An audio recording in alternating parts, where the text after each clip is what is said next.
This is VSiN, the sports betting network. The numbers told the story, they always do. It's one of those idiots who believe in analytics. This is a numbers game with Gil Alexander on VSiN.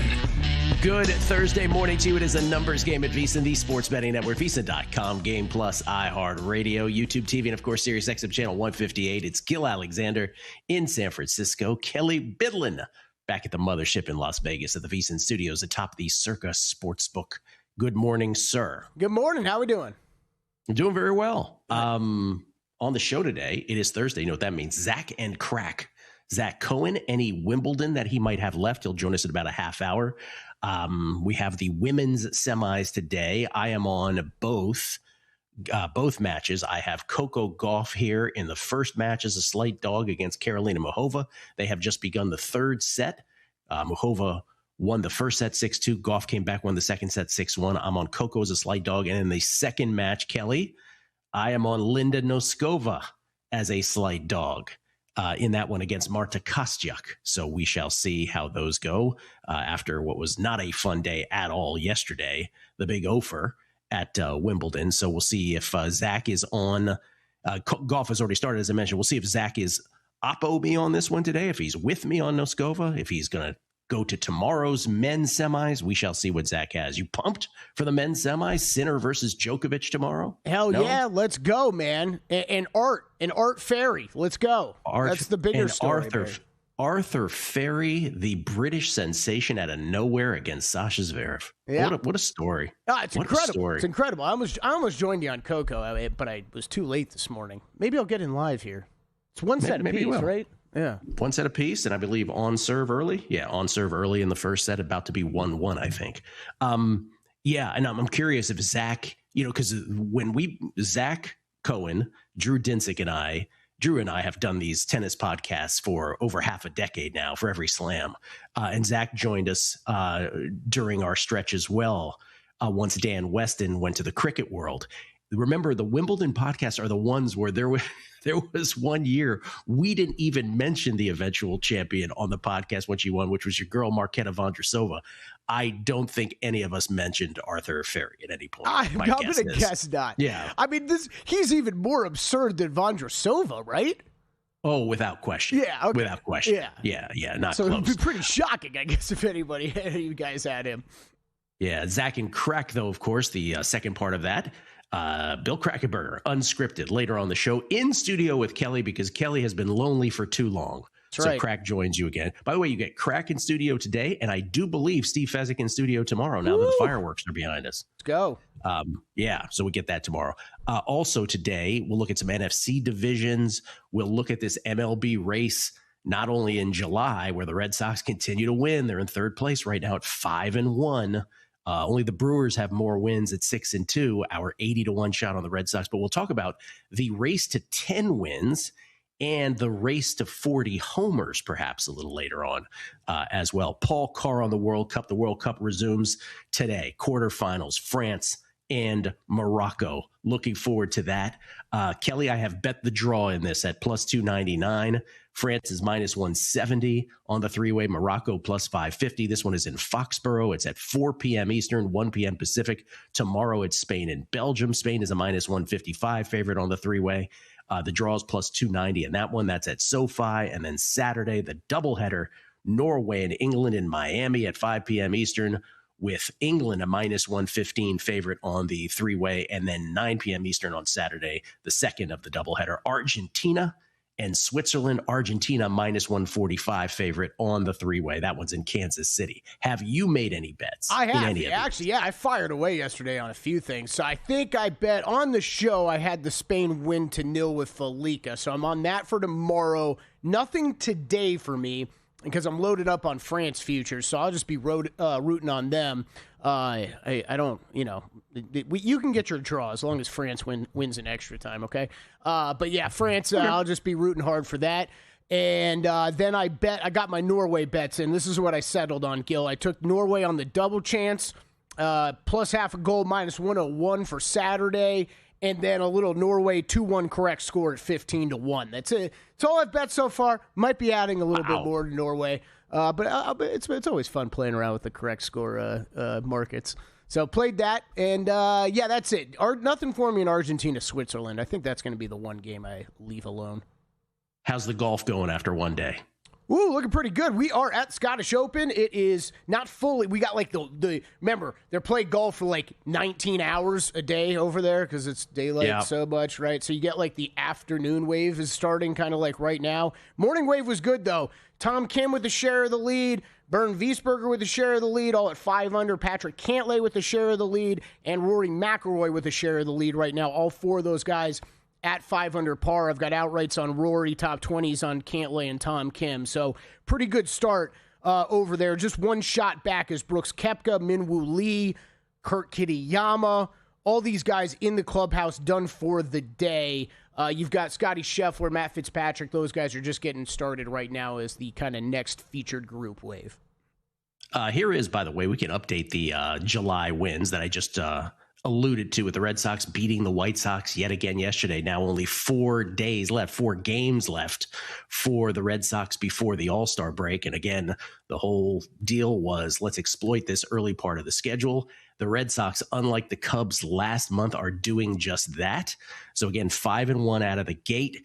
You see them right there as the Brewers at 6-3. Pardon me, I said 6-2, 6-3 after they lose to the Cardinals yesterday. Twinkies are 5-1 as well, though, right there with the Red Sox, as are the Tigers, who besides the Marlins have the best record in all of Major League Baseball since the beginning of June. And there are the Marlins at 5-2, Rockies, Rays, Dodgers, as the Dodgers and Rockies trade wins with each other. By the way, the Rays at 5-3, the Rays have now taken 2 of 3 from the Yankees in their 4-game set. The 4th is today. Boy, the Yankees desperately need to win this today to sort of have those 4 games just be a wash and maintain only being 4 games behind the Rays in the AL East as they approach the last series before the All-Star break.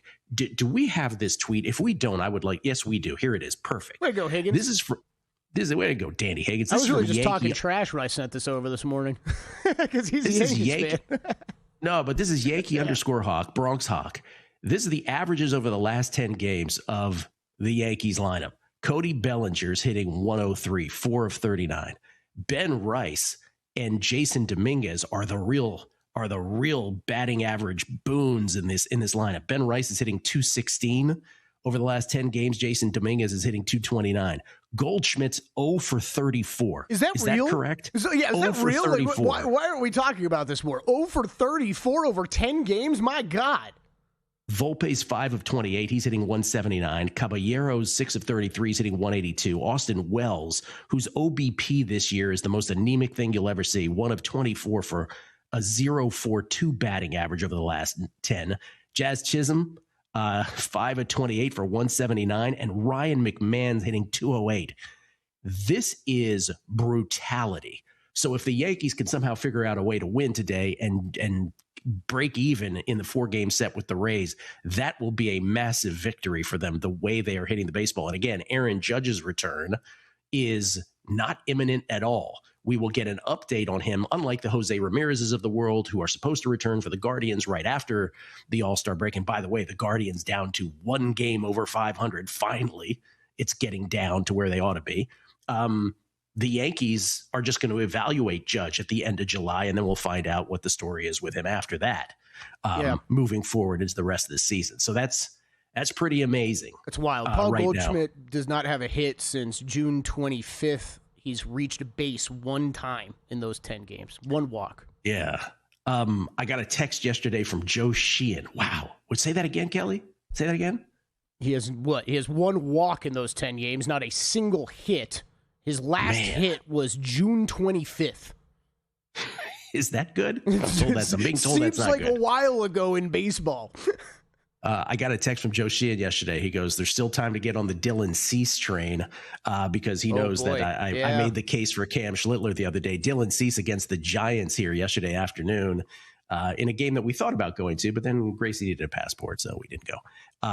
Dylan Cease, no hitter into the 9th. Heliot Ramos instantly broke that up with a liner to start the 9th, and then Cease was removed. He actually gave him a big ovation at Oracle yesterday here in San Francisco, but 118 pitches, 81 for strikes as he looked for the first solo no-hitter in the majors since 2024, and he just falls shy. When did that happen, Gil? When did no-hitters stop? I thought we were having this major crisis in baseball that we had no-hitters left and right and a perfect game once a year and everything like that. That stat jumped out to me, actually. I was like, wow, it's actually been 2 years. I completely agree. I also was like, really? None? But I guess they were combined no-hitters, and that's why we were sort of taken off the scent of that. Okay. So because you know it's his first solo no-hitter since 2024 right. He was going for.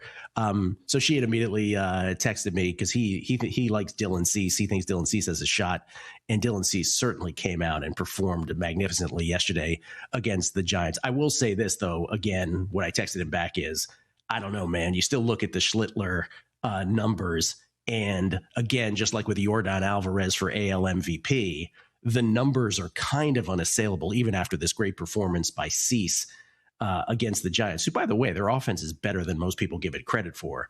But, again, with Schlittler, when we did this segment the other day after his 8-inning performance, where he gave up 1 earned run on 4 hits his last outing, he's first in ERA in the American League. He's first in expected ERA. He's first in fielding independent. He's first in xFIP. He's first in WAR. He's first in overall Ks. He's second in whip. He's second in innings pitched, which again matters for the Tango formula. So edge Schlittler despite that performance. But as you see in the betting market, Schlittler now plus 125. Cease has fallen to plus 190. So it is narrowing after that outing yesterday. After the break, Kelly, a deep dive on what I think is an investigation that needs to happen in the hot dog eating contest. And I'm not kidding. Next on A Numbers Game. Racetrack Television Network brings you every race, from every track, on every screen, every day. With monthly packages starting as low as $5, RTN gives you great value and access to more live HD streaming and race replays than anyone. Visit RTN.tv today to sign up and watch on almost any device, including Roku and Amazon Fire. Use promo code TRYRTN for a 5-day free trial. This is VSiN, a network of sports betting analysts, writers, hosts, and handicappers, all here to help you become a more confident bettor. We broadcast live every day from Las Vegas, the sports betting capital of the world, and from studios across the country, giving you insight from every angle of the action. Take VSiN with you wherever you go with the VSiN Watch app, or catch us on streaming platforms and regional sports networks. You can also listen live on SiriusXM channel 158 and on radio stations nationwide. Check out VSiN.com as well for betting tools, exclusive betting splits, AI-powered player prop projections from Opta, pro picks for every game, plus in-depth betting guides and articles built to give you an edge. From sharp betting analysis and daily best bets to insider interviews and expert breakdowns, VSiN is your trusted source for everything happening in the world of sports betting. See everything we have to offer at VSiN.com and become part of the Sports Betting Network. Coming up on the next edition of Follow the Money World Cup edition, Nigel Seeley going to the England match in Miami, his thoughts on the quarters, and Wimbledon with a great story on Ivan Isavic. Paul Stone to preview the Big 12, Lou Finicaro on the big UFC 329 card, and the Butcher, Meatman Steve Wiss with his World Cup best bets. Is it coming home with England? Follow the Money 4 to 7 Eastern on VSiN, the Sports Betting Network, SiriusXM channel 158. Check out the website for all the betting tools and analysis.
A numbers game on VSiN, the sports betting network. 20 leagues, one mission. Just Win Bets Baby is your premier source for daily sports betting picks. They break down the data so you can bet with confidence across the entire sports betting calendar. Scan the QR code on your screen or visit justwinbetsbaby.com today and start betting smarter with Just Win Bets Baby. The name says it all. Gil Alexander in San Francisco. Kelly Bidlin back there in Las Vegas. Kelly, I don't mean to get all Pablo Torre on everybody here. Yeah, you do. Act like, well, maybe I do. We love Pablo. That's our buddy. And I also don't want to act like I've been betting this for years and years, because I haven't. And I also don't want to act like this is the Kennedy assassination that we're going to do a deep dive here on. But we all bet on the hot dog eating contest, the Nathan's Coney Island hot dog eating contest this past 4th of July. And I had under 39 hot dogs and buns for Miki Sudo, the eventual women's champion. So I won my bet. So this is not also coming from a place of sour grapes, because I won mine, right? So it's not a personal thing. But I know there's a lot of people out there that had the under on 38.5. And remember, what happened was that on screen while the broadcast happened, it was counted at 34 hot dogs and buns for Miki Sudo. And then mysteriously, sometime after that, maybe even a matter of minutes, it was said that officially it was 38.75 hot dog and buns. So all those people who had the under at 38.5 and lower lost on their bet. And, you know, we made a deal of it for a little bit the next morning, or Monday morning. Maybe even we waited to Tuesday morning. I can't even remember anymore, because we were sort of like, oh yeah, we even forgot to watch it, you and me. Oh, I'm sure it was Monday we talked about it. Well, I think we did talk about it Monday morning. And then, then we got the explanation, right? The official explanation. Folks tweeted at us and say, oh yeah, well, they missed a plate. And so, they have 5 hot dogs and buns on a plate, and that's where the discrepancy was. And we all kind of let it go. Well, 2 days ago, because I kind of forgot to do this yesterday, but 2 days ago, I'm glad I didn't, because then I researched it more yesterday. 2 days ago, I got, you get notifications on your phone for things. And ESPN, as it turns out, had a dedicated camera on Miki Sudo. So not the camera that was the broadcast, right, where they're cutting from contestants to contestant, not a wide shot. This is a camera literally like looking up her nose for the entire 10 minutes. By the way, it was disgusting to watch, but I decided I was going to watch all 10 minutes and count for myself. And Kelly, I'm telling you right now, she ate exactly 34 hot dogs and buns. Exactly. Sometimes the count on the screen was like one ahead of me, one below, but it always reconciled. Right, yeah. And at the end, it was 34. I saw it with my own 2 eyes. So now you're thinking to yourself, okay, well, great, 34, but that's the official ruling. Okay, there was no plate missed. There just wasn't. So then you say to yourself, okay, well, like, what is there nefarious activity here? And of course, as sports bettors, we all go, oh, the books are doing something, or the hot dog contest people are doing something. And I'm not suggesting either. What I did then sort of, notice, by the way, George O'Shea, the co-founder of Major League Eating, explained the discrepancy, as I say, occurred because a plate was overlooked. But the error, just to be thorough, was caught by head official Judge Sam Barclay during the final verification process. And even a former participant, Darren Breeden, suggested that those errors stem from inexperienced counters tasked with tracking consumption during the event. But again, I watched it with my own 2 eyes. And again, not to make this out to be the Kennedy assassination, but I started doing like more of a deep dive on it yesterday.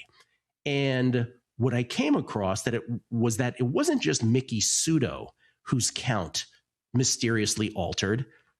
It was also that of Nick Wary, her husband, on the men's side. So immediately I was sort of like, oh, that's interesting. And interesting. By several? Like Miki? Yeah.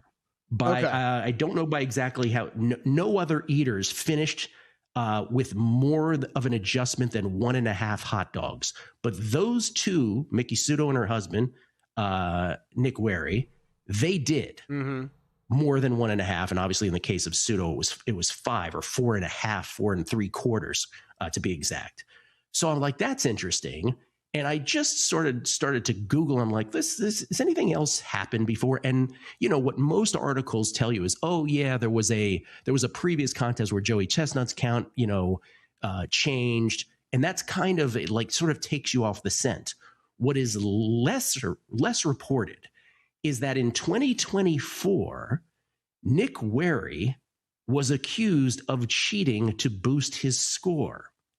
So, again, husband of women's division champ Miki Sudo, he was accused of some sleight of hand trickery during the 4th of July contest in 2024 in order to inflate his tally of eaten hot dogs, not to get him to win the competition, but to take him from the 40s total into the low 50s, which puts you among the elite.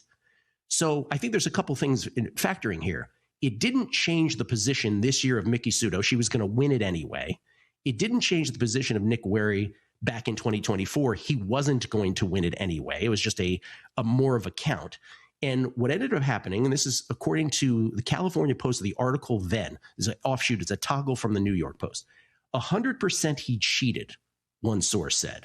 On the day of the competition, Wehry's score was a respectable 46.75 hot dogs when they called it out at Coney Island, good enough for a 4th place finish, according to footage and reports. But that figure later jumped to 51.75 on the official Major League Eating Results website, allegedly giving him credit for 5 full dogs more than he was actually served during the competition.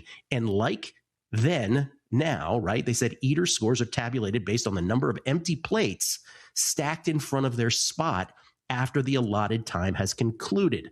Then the judges look at the debris. They decide, did he or she eat a full dog, a half dog, whatever, that kind of thing. Right. But every plate on the competition table starts out loaded with 5 hot dogs. So each plate left behind counts for 5 dogs eaten as the judges determine the participant's score.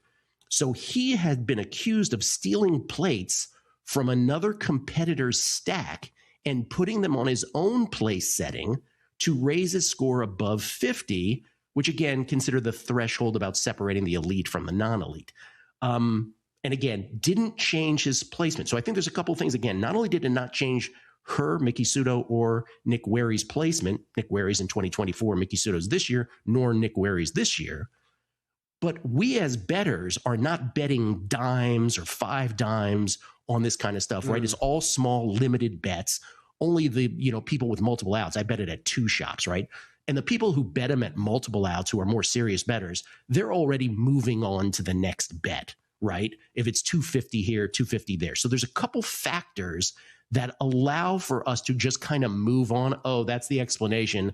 I guess I didn't lose that much money. Again, I won. But for those who lost, I guess I didn't lose that much money. Oh, well, right? I guess it's because there was a missing plate. So, by the way, one source suggested.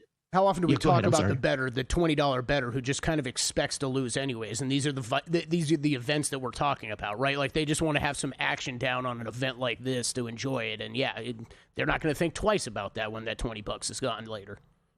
So again, I'm not accusing sports books. I'm not accusing Major League Eating. I'm not accusing George O'Shea. I am presenting to you some facts that were, or some allegations that were made in 2024. And interestingly, only Sudo and Wehry's numbers were changed this year. A couple more things on that. One source suggested in 2024, this according to the article from Anita Bollet and Chris Nisi back in 2024, one source suggested that Wehry asked for a recount after the initial judges' tallying took place, concerned his true total wouldn't cut the mustard in a highly competitive field. The source claimed, quote, I can only assume he demanded a recount after stealing the plate. A lengthy post on an internet forum devoted to eating competitions included videos of that year's contest along with time codes that purport to show him acting suspiciously, including moving plates around on the table. And in fact, in videos viewed by that publication, Wehry can be seen hovering around the stage well after the competition was over, in that case, appearing to pick up and move items on the table, including at least one empty plate, which he twirls in his hand end over end. MLE, Major League Eating, they investigated. They carefully considered the complaint after reviewing the video. But then, they said it's our policy not to overturn judges' decisions after the final results have been recorded. So again, is this the Kennedy assassination? It is not. Am I coming from a place of losing a bet and I'm bitter? It is not. It's simply, for me, Kelly, it's and not to get too corny about this, but we bet on stuff. Mm-hmm. And we live in a world now where, AI, Wall Street interests, politics, they all call into question, all truths. And sports betting, sort of despite justifiable claims about the shadiness of books or athletes now trying to exploit the widespread availability of legalized betting, it's still one of the last honest businesses in the sense that, generally with exception, but generally what you see is what you get, right? You place a bet, and then the meritocracy of the arena determines your outcome. And for those of us who bet on these things, we'd like to see that preserved. So I'm just presenting the facts. It looks really shady, dude. It just does. And I'm sorry that it disappeared. I don't want it to disappear. Someone should look closer into this. Coming back, Zach Cohen on tennis and NBA next. The biggest contest we've ever seen. Seriously, what's the guarantee? They're still talking about it. I think it's time to put the rumors to rest. Showtime. $30 million. $30 million? $30 million? $30 million? That's $30 million guaranteed. 3 contests, multiple ways to win, no rate. Entry starting at $1,000. Enter in Nevada, play from anywhere. Elevate your sports betting game with VSiN's exclusive betting splits. Stay ahead with real-time market trends and track bet percentages on any matchup. Then uncover the edge by comparing them to the amount of bets placed to find out where the sharp money is headed. Upgrade to VSiN Pro to access betting splits, live odds, line moves, power ratings, and in-depth game analysis. Go to vsin.com/pro to join VSiN, the sports betting network.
This is VSiN, the sports betting network.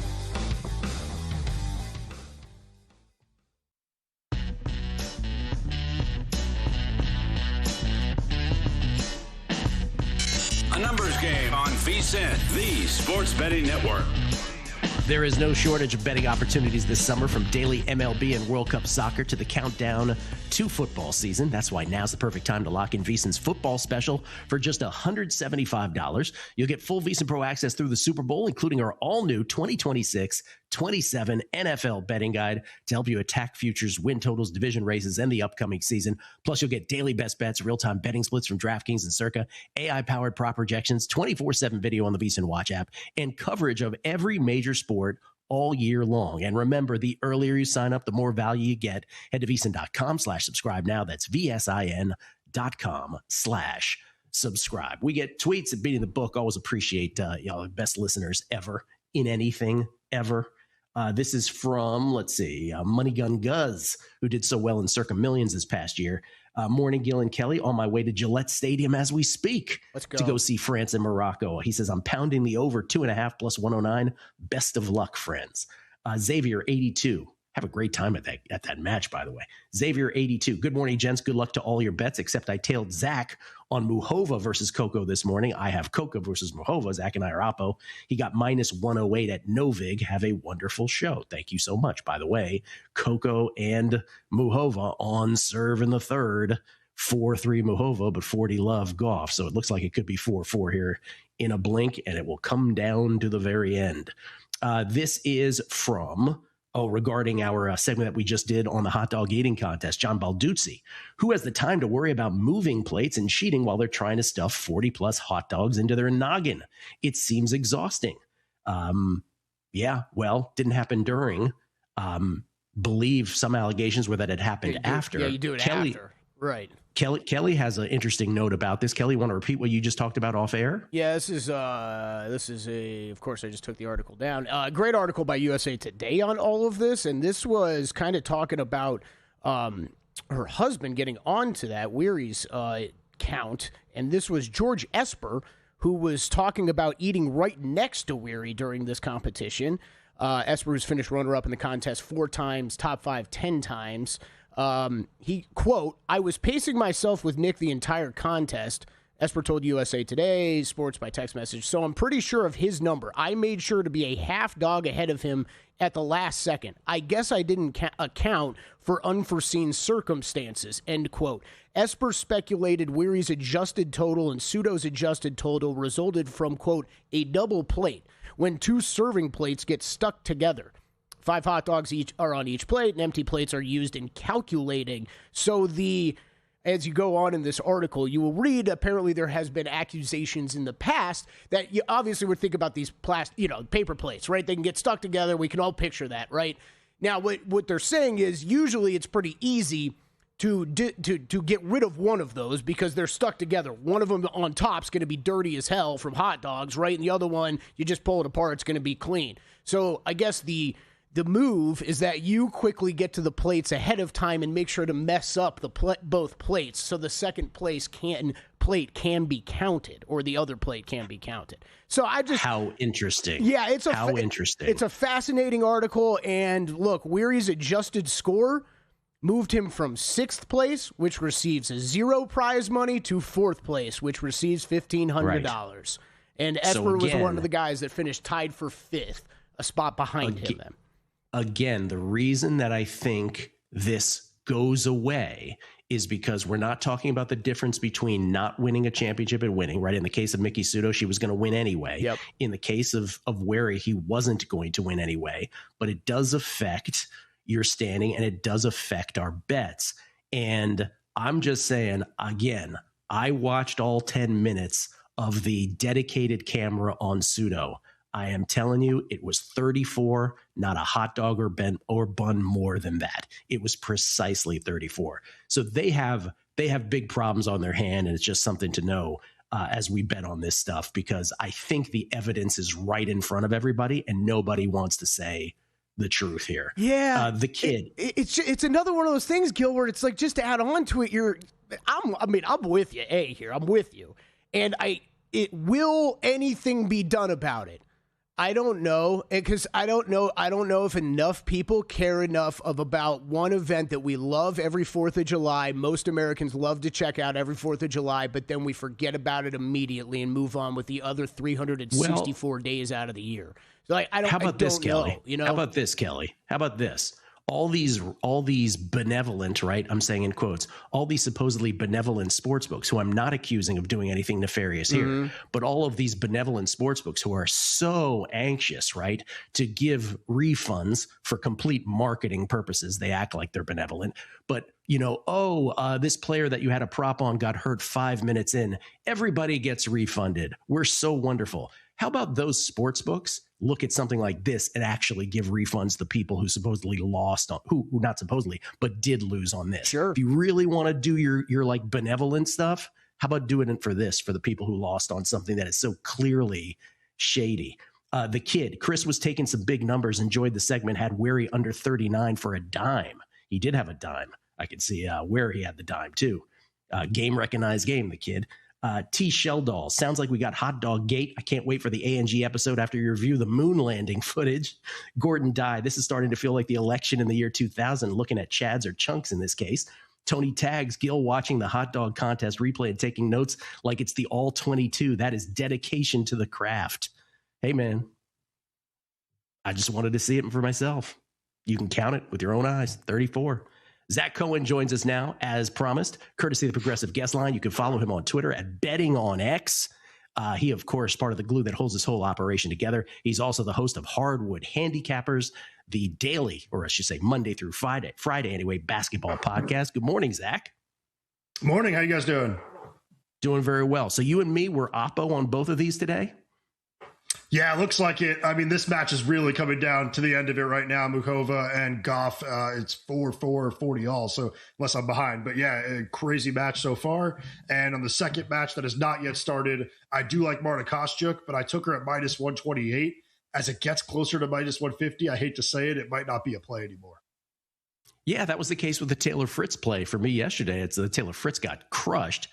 But when I bet it was minus 108. By the time we were talking about it on the show, it was minus 135. I'm like, you can't bet this higher than minus 125. Like, it's a no bet. So I hope people are price sensitive to that kind of thing, because I'm with you exactly what you're talking about on Kostyuk, with the price now being too out of bounds on that. Can we just talk a little bit about what you talked about off air? Because so I had a really good grass season up until Wimbledon, and then my Wimbledon has not been good.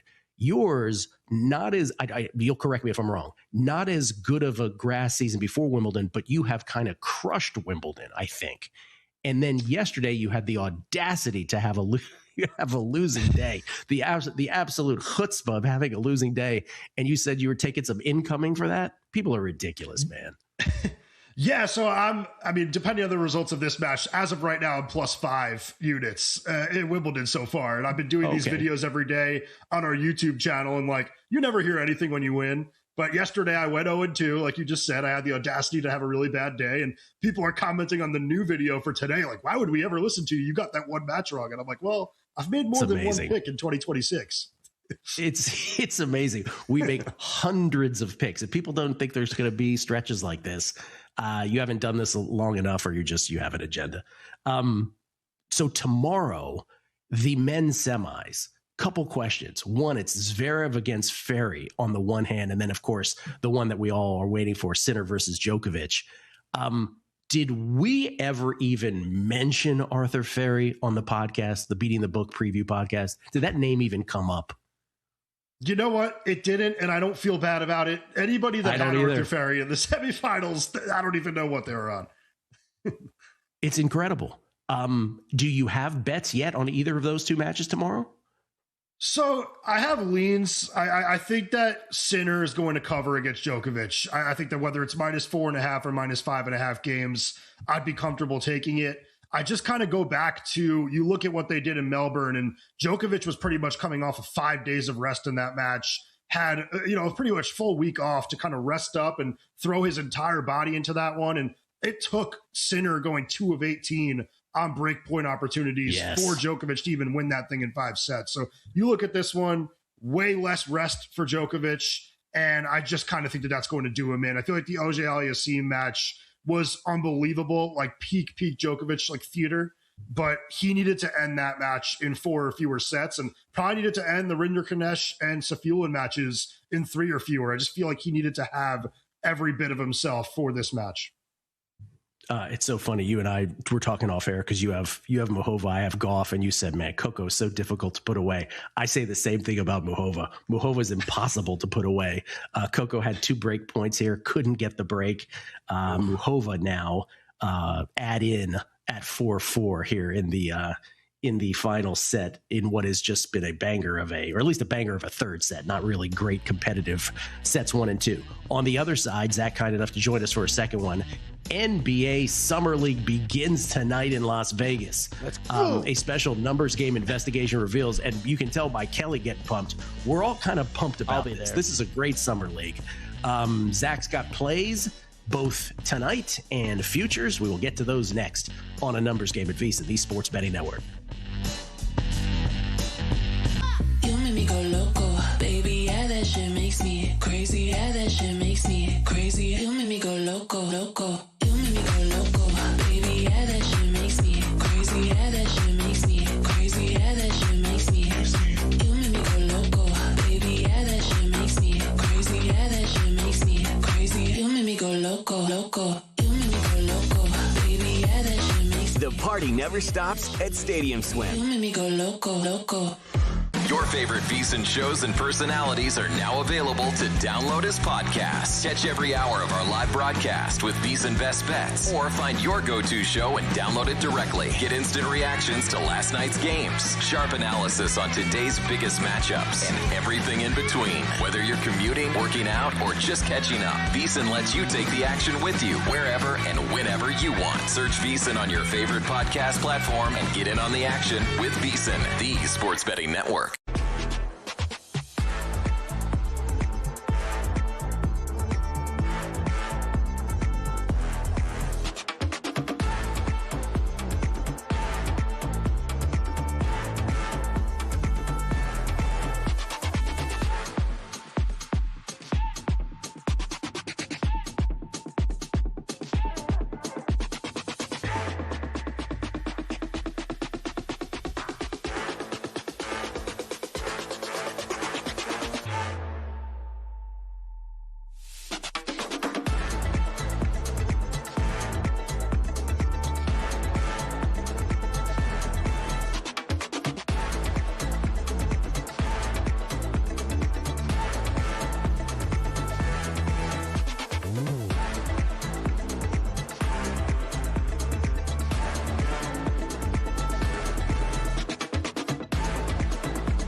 Game on VSiN, the Sports Betting Network.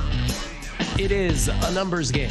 Un partido de números. Gil Alexander in San Francisco. Kelly Bidlin back at the VSiN studios. They're in Las Vegas, downtown Las Vegas, at Circa Resort Casino, downtown Las Vegas. Crack coming up a little later on the show. Looking forward to that. Zach Cohen still with us here on this Thursday morning. As I mentioned before the break, a special numbers game investigation reveals that NBA Summer League Vegas begins tonight. So pumped. Or maybe today even. I think it's tonight. This afternoon. This afternoon, but everybody is playing at least for a game or two, maybe even more in terms of the big draft picks in the NBA draft. Zach joins us now again, courtesy of the Progressive Guest Line. Kelly, feel free to jump in on this because I know we're all kind of pumped about this. I'm kind of jealous that I'm not there for Summer League. Zach, give us the broad view before you get into any specifics, the broad view of this Summer League.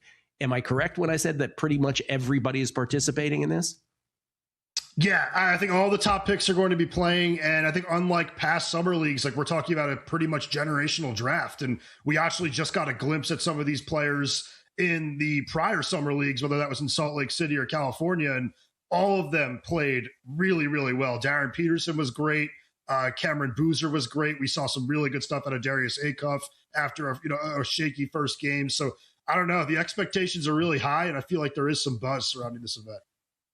There is some buzz because you have, in the case of teams like the Jazz, it's Darren Peterson, Ace Bailey, of course, big draft pick from last year. They're both playing. The Grizzlies have not only Cam Boozer, but Cedric Coward playing. The Wizards have not only DeBonsa, but they have Trey Johnson from last year. They got Will Riley in there. The Dubs, the Warriors have not only Lindeborg, but they have Will Richard in there. So, I mean, there's teams with like multiple studs playing in this tournament. Now you have landed on 3 different teams to win Summer League. Please, the floor is yours. Tell us who.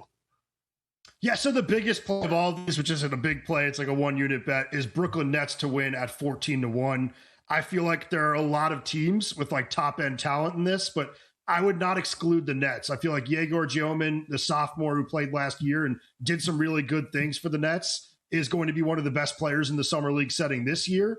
You have Michael Brown, their first round pick, and then all of those guys that they drafted last year, Ben Surratt, Danny Wolf, Drake Powell. Yeah. I feel like this team has more of these draft picks than anybody else does. And then they also have like Tyler Bilodeau, the UCLA player, is a second round pick from this year. I don't think as many teams have like 6 players that they actually drafted in the last 2 drafts. Yeah, we should mention the Jazz. I'm sorry, Kelly. We should mention the Jazz are the short shot at 8-1, the Grizzlies 9-1, the Kings 10-1, and then the Nets at 12-1. I'm sorry, Kelly. Yeah, I was saying it's absurd, Zach. I actually don't know that we've there can't be many Nets summer league team rosters like the Nets have this year that we've seen in the past. Because, in case anybody forgot about the exciting 2025 NBA draft, not quite as exciting as this year. They only used 5 first-round draft picks on players, and none of them really blew up into anything. You don't exactly remember the Brooklyn Nets' amazing season from last year. So, yeah, we were going through rosters, and shout out to Jonathan Von Tobo, who puts a lot of hard work into putting these together every summer. That was one of the first ones that jumped out to me as well, Zach. And I think the stars, yeah, we expect, 1-2 games. I don't know if you're betting futures, you should plan on much more than that, but it will be team by team dependent. With some of the guys from years past, right? And let's use the Nets as an example. How much do you expect those guys to go? Well, yeah, you just said it. Like with the top players, it's going to be a few games. And I do think that with a player like Giomin, a player like Cedric Coward on the Grizzlies, I don't expect to see them very much. So you do have to factor that in. That's another reason I like Brooklyn, though, because not only do they have Giomin, like they have 7 guys that can play. So if you do lose 1 or 2 of them, you're still fine in terms of overall talent. So that really did go into the handicapping. Like there are better rosters and there are better teams than the ones that I picked, but I tried to avoid the teams that drafted early in this year's draft. You had me at Ben Surratt and Danny Wolf. You needn't have said anything else for obvious reasons. All right, what other 2 teams did you bet here? Jump on board. I think Zach and I are both on the Brooklyn Nets. Let's go, mighty Brooklyn. I What also took play? the Atlanta Hawks. That's one of the ones like a little bit closer to the top, not really at the bottom or a longer shot or anything. But I just think that Kingston Flemings is the right type of player to have in this. Like, you're talking about the number 8 pick, so I don't think you're going to be rushing to get him off the court. Somebody that actually cares about winning and plays on both ends of the floor, like a true table setting point guard too. I think that that's something you need to put a premium on in Summer League, where these games are like borderline exhibition games that can be really chaotic. You want to have a really good point guard that can put guys in the right spots, run effective pick and rolls. I think they have that in Flemings. They also have a really good front line with Zubi Ejiofor, Asa Newell, and Henry Visar, the guy that fell to the second round from UNC in this draft. I think that if you have that type of size, that type of guard play, you're going to be dangerous. And that also goes into my pick for the Mavericks, who were way down at 60-1.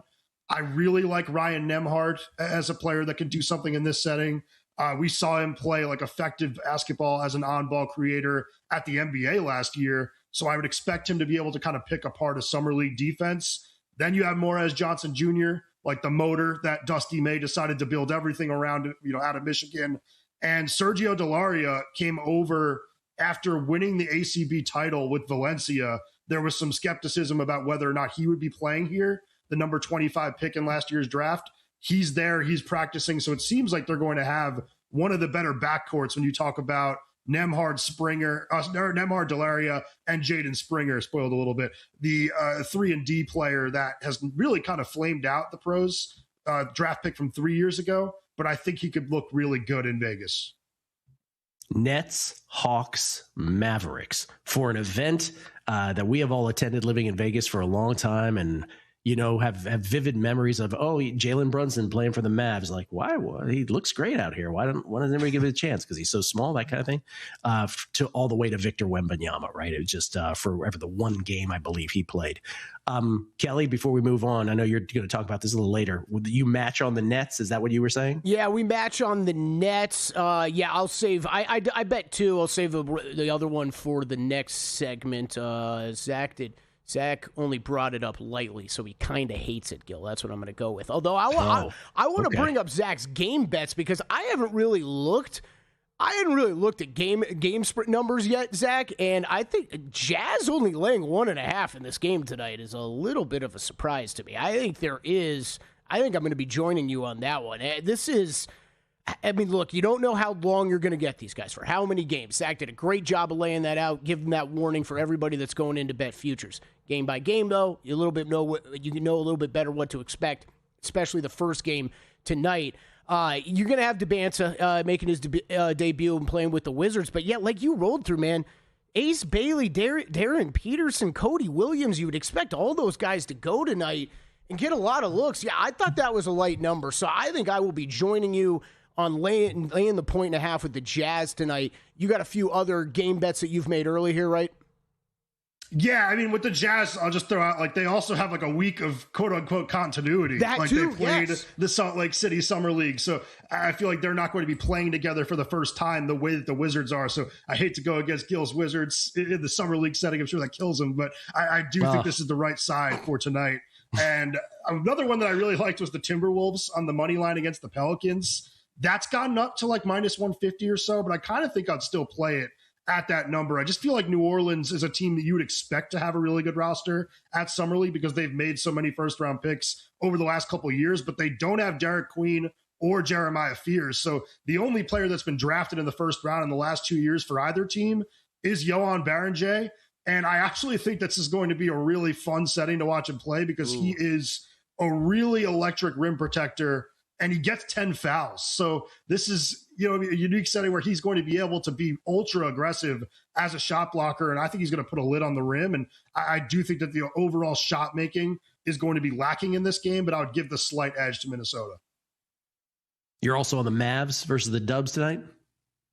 Yeah. So this is just going back to kind of my tournament handicap. I really like Dallas. I think they're being a little undervalued here. 5.5 was the number that I got at Bet Rivers, and it was only minus 117. I think you might have to take 4.5 now, but I think Morez Johnson Jr. and Yaxel Lendabor is going to be a really fun battle inside. but something tells me Morez Johnson Jr. won a lot of those battles in college in order for Dusty May to prioritize bringing him to the Mavericks. So I'm looking forward to seeing how that plays out, but I do give the edge in the backcourt to the Mavericks, who I really think you kind of look at everybody and all these rosters, they might have the best backcourt in Summer League. Zach, Muhova, Coco, third set tiebreaker, first at 10 by 2. I'm just going to tell you right now, this clearly means you're going to win because I don't remember the last tiebreaker I've won in this damn tournament. So good luck to you. I don't feel good about it either, though. So, reverse jinx off.